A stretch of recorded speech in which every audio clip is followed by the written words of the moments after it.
today we start talking about communication, non-verbal communication, but at first we will revise the verbal communication. We will revise what we already have talked about. Okay, and we'll start with a short kind of testing. Yeah, so very quickly, let's start talking about types of communication. Lena? Okay, okay, we can divide the types of communication into the following. Those which are based on communication channels, they are verbal and non-verbal, and those that are based on style and purpose, formal and informal. Yeah. And we already told about oral, verbal types. So the part that we discussed was oral, verbal, and we finally come to non-verbal, but they are very closely connected. Okay, Ira, next. Ira. Yes. The information and the behavior like include in the context of communication that can include like verbal and can be verbal and non-verbal communication. Yeah, and it is about coding the message and decoding the message. Okay, so and here is Lera, what do you see here? What is this? We can say that communication is divided into three aspects. So it includes individuals, words, and context. Yeah, or we can say here that this is the so-called communication triangle. So which consists of messenger and receiver. So individuals, context, how they do it and why they do it, and words, what do people say? Good. So Lera, what is the relationship between the sides of the triangle? So individuals are connected to context and words. So that individuals exchange their info through words, and they and what they consider, what they mean, includes context. Yeah. So okay, good.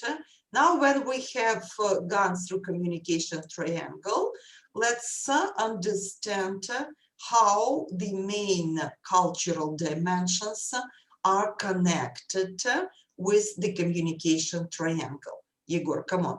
We talked about low and high contexts, uncertainty, avoidance, and directness and indirectness. Yegor, come on. Okay, so low context, we can divide types of context into low and high ones. So high context communication is like the basic things of this type is that's a little part of the communication are words, information, and information is hidden, so it's not on the surface. And low context communication, it's mostly like verbal means, and the information is not hidden, it's quite open. Yeah, so again, when we talk about communication, the part of context is closely connected with such cultural dimension as low and high context communication. Okay, Len, level of uncertainty avoidance. Okay, during the process of transmitting the information, people use different level of uncertainty avoidance, and that is why it is situated between the context and the words. Very good, thank you. It means that we may use more words or we may use fewer words. Yeah? And with this, we will try either to avoid uncertainty or develop it. Good. Okay. Ira, directness and indirectness. In the cultures with direct style of communication, individuals express their intentions, needs, and desires openly and directly. They say exactly what they mean. Like in the United States, It's okay, Larissa. like in the United States, England, Australia, and Germany. And also direct style is proper in emergency situation or in important business settings in all cultures. Very good. In culture with indirect style of communication tend to be collectivistic ones. The speakers usually hide or hint their intentions, and it means that they transmit the message in another way, like with gestures or some other implicit, implicit information. Means, or some are the means that are implicit. Okay, and finally, we talked about other concepts. They're not the dimensions, they're just the concepts connected with communication. They are small talk, and we talked about small talk and deep talk. So we were able to contrast them, to compare them, and also understatement. Okay, here, Larissa, explain me this concept, small and deep talk, and why here are we contrasting them?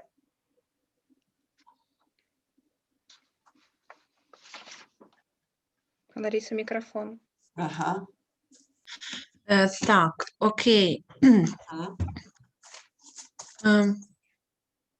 Small talk is about what words we use Yeah. for So when do we use small talk?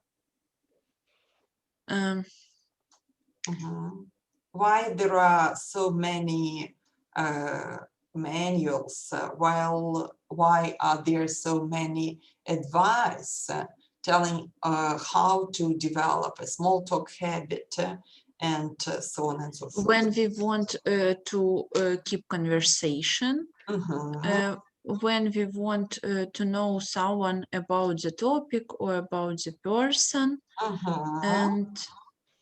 and also for the English people, what small talk is connected with? With traditions. Lena, continue. Larissa, thank you. Lena, come on. Also, we use small talk as an icebreaker and to avoid awkward topics. Yeah. Remember, for sniffing, for understanding how people, so what's our relationship with these people and how people will react on our words. So all this is here in small versus deep talk. Okay, Igor, and understatement. Understatement is when some information is not like given. Or given in a lighter way. Yeah. So, okay, everyone think of the understatement because these were the last classes before the 8th of March. Yeah. So, what do you remember about understatement, Lera?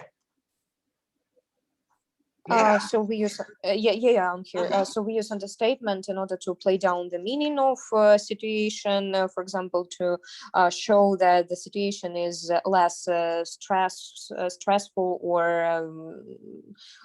awful or frightening as it is in reality, in order maybe to keep other people in less nervous way, so make them less nervous and not to frighten somebody and so on and so forth. Yeah, very good. And if we talk about, thank you, if we talk about all these cultural dimensions, they're closely connected with the other dimensions, such as individualism, collectivism, particularism and universalism, masculinity, femininity, and monochronic and polychronic. So let's comment on this part. Ira, start, please. Ira. Mhm. Yes, I think about it. So depending on the expression of reaction, in high context culture, it is reserved and inward reaction. Yeah, and so reactions and separation of groups, they are connected with the bonds and with individualism and collectivism. Igor, masculinity, femininity. Masculinity and femininity is connected with people bonds. Yeah, and also with commitment to relationship, how much we invest or how much we put into the relationship. Okay, and monochronic and polychronic. It is connected to the flexibility of time. And to the attitude of time, whether time is highly or not so strictly organized, and whether process or product is more important. Yeah, so all these parts, they were mostly connected with spoken words, and a couple of more, a couple of notes about the level of uncertainty. So psychologically, uncertainty is the measure of our life. All our life is uncertain. However, for some people, it becomes intolerant. They're not able to tolerate it. And of course, mostly it's very human to avoid any kind of uncertainty, especially in language when we speak and when we perceive. So, of course, today, the level of uncertainty grows in all cultures. And when we talk about uncertainty avoidance, this is the other, the other classification, and it is very often connected with today's life.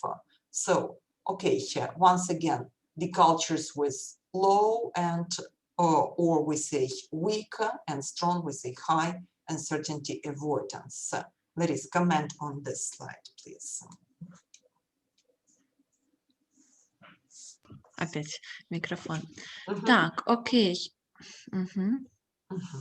The variance in cultures with weak uncertainty avoidance, tolerance of different persons and ideas. What is different is curious for them. Deviация means to be different. So yes. It is also connected with perceiving the differences. Of course, for any society, it's a big stress. So while we start accepting different people, it usually takes time. That is two more, jobs and life.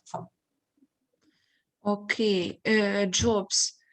In weak uncertainty avoidance, changing jobs no problem, and at the same time at strong uncertainty avoidance, staying in job even they dislike it. And what about life? The uncertainty inherent in life is accepted and each day is taken as it comes. And on the other hand, in strong uncertainty avoidance, the uncertainty inherent in life is felt as continuous threat that must be fought. Okay, in general, let's quickly look at the moment that we're interested in. So what about... Okay, maybe all of them about patience. Like people in strong uncertainty avoidance, they just keep being patient. When in weak uncertainty avoidance, they just change something they dislike. They are more prone to change and they change easily. Okay, thank you. Enough for this. Now contrast, please, small and deep talk. So very quickly, it's for me, before we watch a short video on how to have a good conversation. So what is the difference between small talk and deep talk? Len, come on.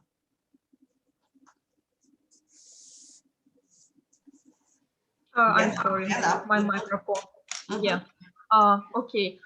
We use small talk, as you said, as icebreaker, time filler, exchange of information. It helps us to communicate, to avoid vulnerable topics, and so on and so forth. But it's quite shallow. Deep talks, they are. They help us find out more about person whom we talk to. It can enrich us. It can help us share ideas, and we become happier because this conversation has more meaning. Okay, sure. So traditionally, Ukrainians are more prone to deep talks, and English-speaking countries, they usually tend to be small talkers. Yeah? So they talk small. So okay, that's enough for